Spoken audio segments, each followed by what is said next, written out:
Even if you are actively dating and you feel like, wow, I'm getting to the point where I can't control myself, just make sure that you wear something ugly underneath. I don't care if you have to get a marker and like write it across your stomach, no sex, something underneath your clothes that if you were to take it off, you would be very embarrassed. Dedication, preservation, take a look inside your salvation. Do every good work, it takes patience, like a butterfly, transformation. What is up, guys? Sophie here, and I am back with another video. If you are new to my channel, then don't forget to subscribe. Don't forget to hit the notification bell. Don't forget to check the description box because I always put a lot of stuff in there, including my book specifically for single women and single moms, because what we are going to be talking about today is how to maintain your celibacy. For those who are new to my channel, or if you just I don't even know. I've been celibate for 6 years. Yay! And honestly speaking, I was talking to this guy the other day and I realized, not even celibate, but I haven't even kissed a man like on the lips in 6 years. Because I kind of feel like once you have boundaries when it comes to celibacy, because like I said, once you start kissing and touching or whatever the case may be, then it can get a lot more difficult to maintain boundaries. I am not against kissing, if that makes sense. But what I'm trying to say is that now, obviously, in my 6-year celibacy journey, I can be stronger, or I have more self-control when it comes to temptation, as opposed to when I was like on one day of my celibacy journey. So these are some of the things that have helped me maintain my celibacy. And I have to say, I'm going to put my video down below in regards to when I was celebrating my 5-year celibacy, or when I was talking about it, because one thing that I will definitely say that you have to understand is that it is a mindset thing. And that's the first thing, because I had tried to go celibate more than once before I finally succeeded this time. Prior to me messing up, after like this time I'm 6 years celibate, and then I messed up with one person, but prior to that I was 2 years celibate. So I know you're like, dang, you messed up 2 years for that. Yeah, because what I come to learn is it is a mindset thing. Before, when I was celibate, it was kind of like, okay, I'm celibate, but if the opportunity presents itself and I'm really in the mood, like all these caveats that we tell ourselves as to why we would compromise our celibacy. But see, when you're celibate, you have to make up your mind that I'm going to be celibate, period. I'm going to be celibate. If no, I'll be celibate, but I'm going to go over this guy's house in the middle of the night. I'm going to be, no, you really have to have a mindset shift and believe it within yourself. As somebody who has tried to go celibate and has failed multiple times, I feel like what it all came down to when I failed is that it was kind of like, yeah, I'm celibate, but I'm also open to the possibility. If you're celibate, don't be open to the possibility. Just choose to be celibate. So number 2, your underwear. This is, I feel like when in doubt and you are going out on a date, especially with a guy that you feel you may not be able to sexually control yourself on, this was actually in the movie Think Like a Man. And quiet as it's kept, I 100% agree with this as a female, because obviously if you are a female and you are having sex with somebody for the first time, you want to look good underneath, you want to have on nice underwear, you want to, but if you don't have on nice underwear, then you're going to take away that possibility. Because how many of you really, if you go out on a date and you really feel like yourself slipping into temptation, how many of you, if you had on holy underwear with stains on them that were old, or ugly bra, like if you just had on ugly undergarments, I can almost bet that it will make you think twice, 4, 5, 6 times. You will probably not compromise yourself in that way, because you'd be like, dang, I got on some ugly underwear.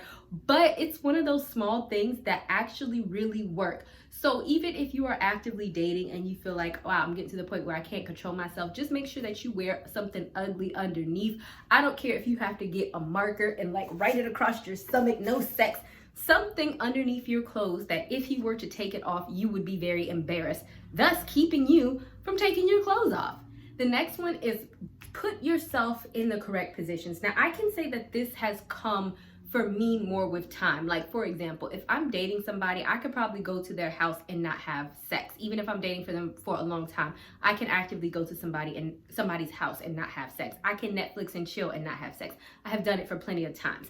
Is that everybody? No. Could I say that I could go to, like, okay, let's say maybe 5 years ago, could I say, oh, let me go to this man's house and knowing that I'm celibate and not have sex? Probably not, because 5 years ago, or the times that I actually failed celibacy, is because I was putting myself in the wrong positions and I didn't have the willpower. So the first times when I was celibate or whatever and I would fail, I would invite a guy over to my place all late.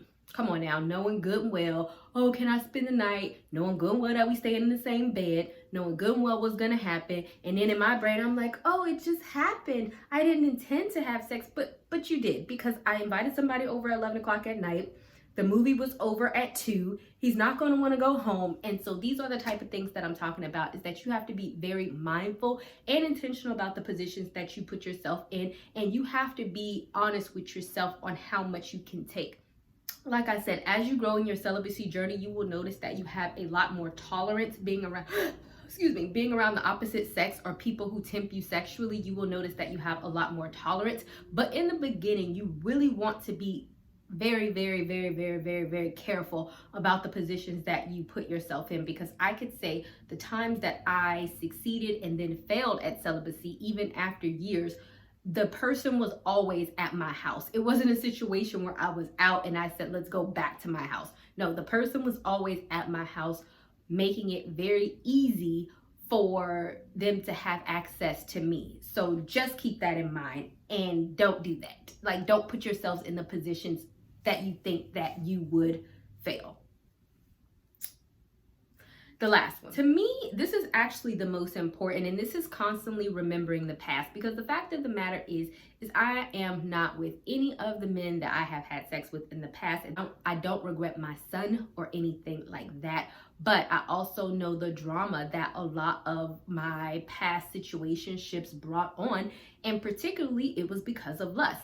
I'm going to put my video down in the description box of when I suffered with lust and what I talk about.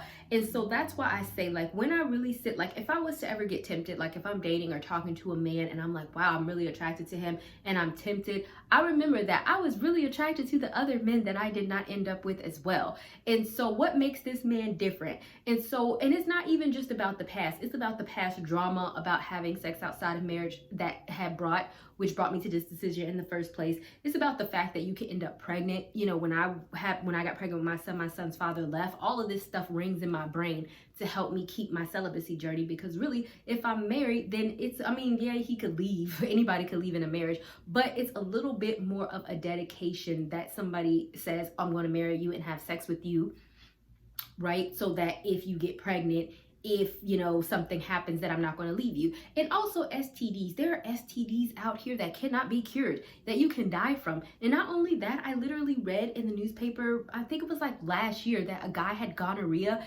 and it was not responding to antibodies at all. So even stuff that you think that you could be cured can evolve and things can happen. So my point is, really,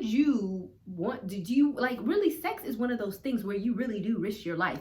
Nothing is 100%, not even a condom. I don't care. A condom can bust. You could get AIDS. You could get herpes. You could get HPV. You could get a STD that could render you infertile. You could get something that you can't get rid of.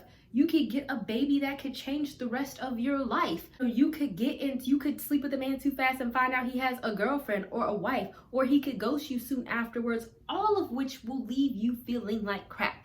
So whenever you are in doubt, continuously bring up past situations or all of these horrific things that could go wrong in your brain. And I know you're like, Sophia, but this sounds like you're being Debbie Downer, but you're not being Debbie Downer.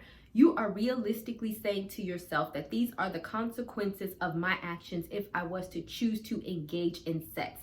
Think of the absolute worst thing that can happen and say, would I be able to live with myself if this absolute worst thing happened to me? How would I feel about it? And if it's AIDS, if it's having another baby, if it's whatever the case may be that's in your brain is the worst possible scenario, when you imagine that, I can almost bet that all of a sudden you're like, you're right. Sex don't necessarily mean that I need to risk my life or my eggs or anything else. Maybe I should keep it into perspective, because the last boyfriend that I had sex with stalked me and he tried to stab me in the shoulder, or he was abusive, and maybe I don't want to get into that situation, because nobody has sex with people. Well, some people might, Most people don't have sex with people thinking that something is wrong with them, but sad to say, many of us have sex with people only to find out afterwards that something is wrong with them. So think of those somethings that are wrong with them as a way to remind yourself not to get in that situation again. All right, guys. All right. Thank you guys so much for watching, and I will see you guys another day, another time. Bye, y'all. Not ready for the show to end? It doesn't have to. You can head over to my site where you can read hundreds of articles. And also you can feel free to shop my store where I have all of my products for sale. And last but not least, for even more video content, feel free to visit my YouTube channel where I talk about a wide array of content. Thank you guys so much for tuning in, and until next time, stay blessed. Like a butterfly.